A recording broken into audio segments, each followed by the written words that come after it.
Welcome, darlings, to a Eurovision bloodbath. Just kidding, it's not that dramatic, but we are about to deep dive into the dark side of Eurovision. Beneath all the sparkle, Eurovision has a long and, dare I say, juicy history of scandals and controversies. From political voting rows to onstage invasions, we've seen it all. Today, we uncover the most controversial moments in Eurovision history. So, sit back and prepare to be amazed, shocked, and maybe even a little bit scandalized. Now, let's be honest, we've all seen the voting patterns.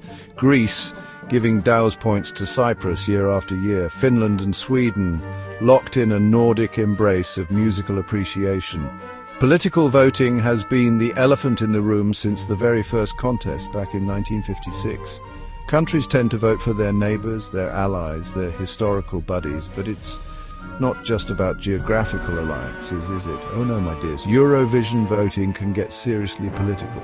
We've seen protest votes, tactical voting, even the occasional bout of strategic non-voting. Some argue that it's just a bit of fun, a harmless reflection of cultural ties.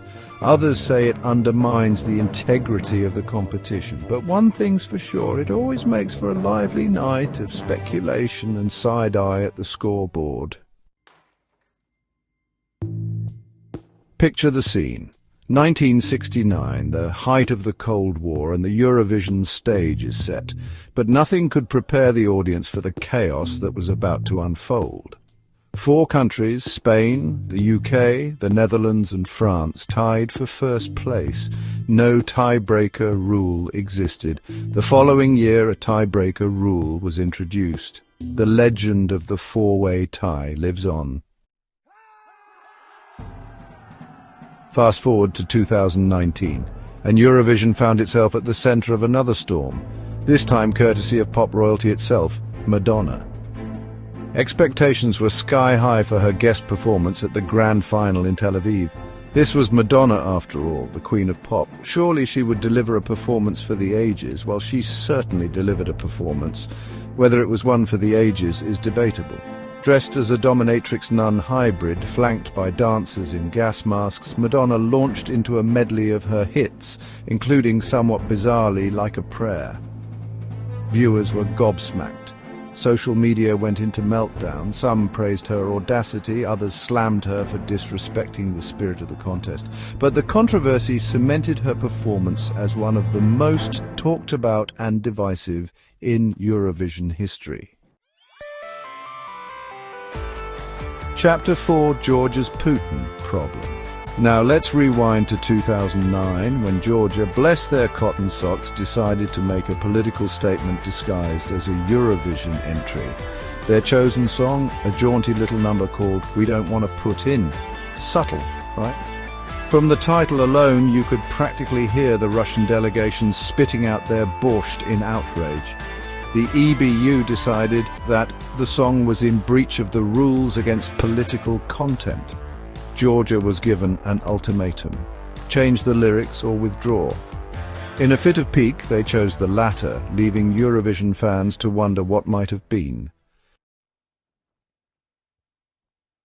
Chapter 5, 2016, Ukraine's victory song. The year is 2016, the stage is set in Stockholm, and the air is thick with anticipation and, dare I say, a touch of geopolitical tension. Ukraine has taken to the stage with a song that's about to send shockwaves through the contest.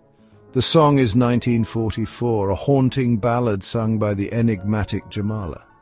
On the surface, it's a poignant tribute to the Crimean Tatars deported by Stalin during World War II. But beneath the surface lies a powerful message about the ongoing conflict between Ukraine and Russia. The lyrics, sung in both Ukrainian and English, are a searing indictment of oppression and displacement. The performance is raw, emotional and undeniably political. The audience is captivated, the juries are impressed, and when the votes are tallied, Ukraine is crowned the winner. Russia cries foul, accusing Ukraine of using the contest as a political platform. Others hail Ukraine's victory as a triumph for freedom of expression. Chapter 6, Stage Crasher, Spain's unwanted guest. Hold on to your sombreros, because we're about to revisit the 2010 contest in Oslo, where Spain's performance was rudely interrupted by an uninvited guest. Picture the scene. Daniel Diges, all slick-back hair and smouldering good looks, is belting his heart out to a ballad called Algo Pequeñito, something small. Suddenly a shadowy figure darts onto the stage, blending in seamlessly with the backing dancers. For a few agonizing seconds, the interloper, later identified as infamous stage invader Jaume Marquet Cote, dances alongside the Spanish delegation, seemingly unnoticed by the cameras. The chaos unfolds as security guards scramble to apprehend Cote, who puts up a surprisingly spirited resistance. Diges, bless him, soldiers on like a true professional, barely missing a beat. The stage invader is eventually wrestled away, leaving Diges to finish his song amidst a chorus of cheers and gasps. The incident sparks a debate about security at Eurovision, with some questioning how such a breach could have occurred. Let's talk about Conchita Wurst. In 2014, Conchita Wurst's Eurovision performance challenged perceptions. With her glamorous look and beard, she defied norms. Her song, Rise Like a Phoenix, was unforgettable. Conchita symbolized tolerance and acceptance. Her victory was pivotal for LGBTQ+ visibility. Not everyone embraced her message.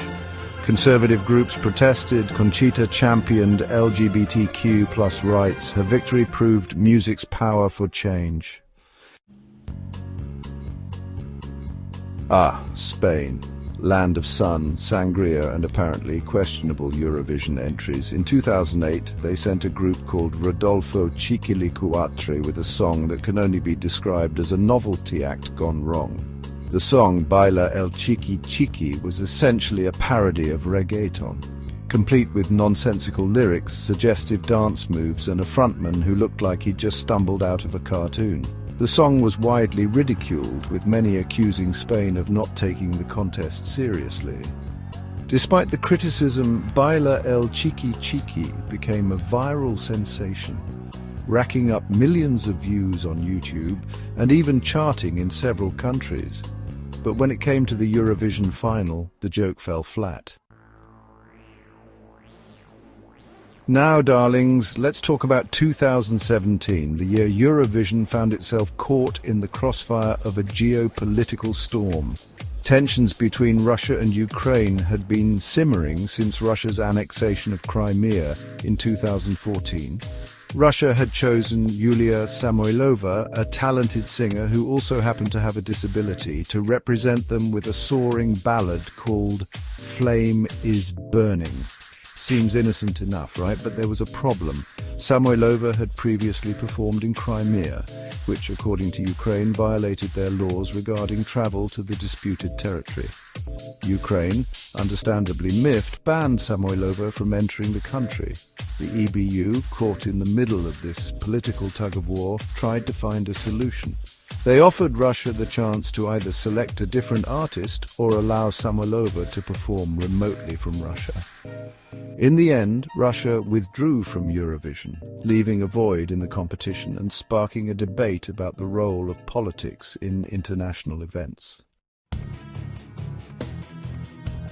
Hold on to your sunflowers, because we're about to revisit the 2005 contest in Kyiv, where Ukraine, fresh off the heels of the Orange Revolution, chose a song that raised more than a few eyebrows. Their entry, Razom nas bahato, nas nepodolati, Together we are many, we cannot be defeated, performed by the band Green Jolly, was a fist-pumping anthem that had become synonymous with the pro-democracy protests.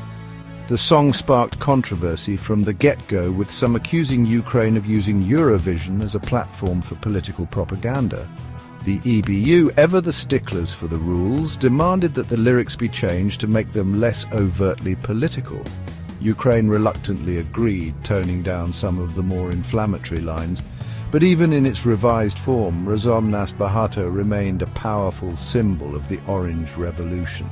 The song went on to finish in a respectable 19th place, but its impact extended far beyond the Eurovision stage.